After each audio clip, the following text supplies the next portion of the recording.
ಕೋಟ್ಯಾಧಿಪತಿ ನಾನಾಗಲ್ಲ ಅಂದಿದ್ಯಾಕೆ rocking star? ಅದ್ಯಾಕೆ ಕೋಟಿ ಹೃದಯದ ಅಧಿಪತಿಗಳೇ ಸಾಕೆಂದರು? ಅಂದುಕೊಂಡಂಗೆಲ್ಲ ಆಗಿದ್ರೆ ರಾಕಿಂಗ್ ಸ್ಟಾರ್ ಯಶ್ ಶೀಘ್ರದಲ್ಲೇ ಕಿರುತೆರೆಯಲ್ಲಿ ರಾರಾಜಿಸುವುದನ್ನ ದಿನನಿತ್ಯ ನೋಡಬಹುದಾಗಿತ್ತು. ಆದ್ರೆ ಆ ಅವಕಾಶವನ್ನ ಒಲ್ಲೆ ಎಂದ್ಬಿಟ್ಟರಂತೆ. ಅಂದಹಾಗೆ ಕಿರುತೆರೆ ವಲಯದಲ್ಲೇ ಭಾರಿ ಚರ್ಚೆಯಾಗ್ತಿರೋ ವಿಷಯ ಮತ್ತೆ ಶುರುವಾಗ್ತಿರೋ ಕನ್ನಡದ ಕೋಟ್ಯಾಧಿಪತಿ ಕಾರ್ಯಕ್ರಮ. ಈ ಹಿಂದೆ ಪುನೀತ್ ಈ ಕಾರ್ಯಕ್ರಮದ ನಿರೂಪಕರಾಗಿದ್ರು. ಇದೀಗ ಆ ಅವಕಾಶ ಯಶ್ರನ್ನ ಹುಡುಕಿಕೊಂಡು ಬಂದಿತ್ತು. ಹಲವಾರು ಸ್ಟಾರ್ ನಟರು ಕಿರುತೆರೆಯಲ್ಲೇ ರಿಯಾಲಿಟಿ ಶೋ ನಿರೂಪಣೆಯ ಮೂಲಕ ಮಿಂಚುತ್ತಿದ್ದಾರೆ. ಅದೇ ಸಾಲ್ಗೆ ಯಶ್ ಸೇರ್ತಾರ ಅನ್ನುವ ಯೋಚನೆ ಎಲ್ಲರಲ್ಲಿತ್ತು. ಆದ್ರೆ ರಾಕಿಂಗ್ ಸ್ಟಾರ್ ಅವಕಾಶವನ್ನ ಮುಂದಕ್ಕೆ ತಳ್ಳಿದ್ದಾರಂತೆ. ಯಶ್ರನ್ನ ಬೆಳ್ಳಿತೆರೆಯಲ್ಲಿ ನೋಡದೆ 1 ವರ್ಷಕ್ಕಿಂತಲೂ ಹೆಚ್ಚು ಕಾಲ ಆಯ್ತು. ಯಶ್ರನ್ನ ನೋಡ ಬಯಸ್ತಾ ಇರುವ ಅಪಾರ ಅಭಿಮಾನಿಗಳಿಗೆ ಖಾಸಗಿ ವಾಹಿನಿಯಲ್ಲಿ ಪ್ರಸಾರವಾಗುವ ಕೋಟ್ಯಾಧಿಪತಿ ಕಾರ್ಯಕ್ರಮದ ಮೂಲಕ ನಿರೂಪಕರಾಗಿ ಎಂಟ್ರಿ ಕೊಡ್ತಾರೆ ಎಂಬ ಸುದ್ದಿ ಹಬ್ಬಿತ್ತು. ಆದ್ರೆ ಈ ಮಹದವಕಾಶವನ್ನ ಯಶ್ ತಿರಸ್ಕರಿಸಿದ್ದಾರೆ.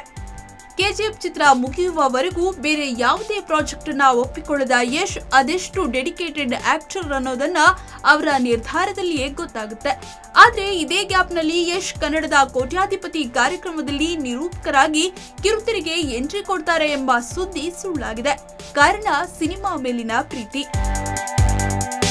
ಕಿರುತೆರೆ ಇತಿಹಾಸದಲ್ಲೇ ಬಿಗ್ ಅಮೌಂಟ್ ಹುಡುಕಿ ಬಂದಿತ್ತ? ಒಲ್ಲೆ ಅಂದಿದ್ಯಾಕೆ ಯಶ್ ಅಷ್ಟೊಂದು ಮೊತ್ತ?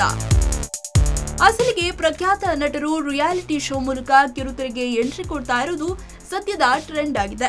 ಇದೇ ತರ ಯಶ್ಗೂ ಅವಕಾಶ ಬಂದಿತ್ತು. ಗೆಲ್ಲೋ ಕುದುರೆ ಯಶ್ ಮಾರ್ಕೆಟ್ ತಕ್ಕಂತೆ ಹಿಂದೆಂದೂ ಕಂಡು ಕೇಳರಿಯದ ಮೊತ್ತವನ್ನ ಕೊಡೋಕೆ ತಂಡ ರೆಡಿಯಾಗಿತ್ತು. ಆದ್ರೂ ಯಶ್ ಬೇಡ ಅಂದಿದ್ದು ಸಿನಿಮಾ ಮೇಲೆ ಹೆಚ್ಚೆಚ್ಚು ತೊಡಗಿಸಿಕೊಳ್ಳುವ ಉದ್ದೇಶದಿಂದ. ಹಿಂದೆಂದೂ ಕಿರುತೆರೆ ಇತಿಹಾಸದಲ್ಲಿ ಇಷ್ಟು ದೊಡ್ಡ ಮೊತ್ತ ಯಾರಿಗೂ ಹುಡುಕಿಕೊಂಡು ಬಂದಿರಲಿಲ್ಲ ಅನ್ನೋದು ಸುದ್ದಿ ಆಗ್ತಿದೆ. ಆದ್ರೂ ಯಶ್ ಒಪ್ಪಿಕೊಳ್ಳಲಿಲ್ವಂತೆ. ಯಾವುದೇ ಕೆಲಸವನ್ನ ಮಾಡಿದ್ರೂ ಅದರಲ್ಲಿ ಡೆಡಿಕೇಟೆಡ್ ಆಗಿರ್ಬೇಕು ಅನ್ನುವ ಯಶ್ ಕೆಜಿಎಫ್ ಮುಗಿದ್ಮೇಲೆ ವರ್ಷಕ್ಕೊಂದು ಸಿನಿಮಾ ಮಾಡೋದು ಪಕ್ಕಾ ಮಾಡ್ಕೊಂಡಿದ್ದಾರೆ.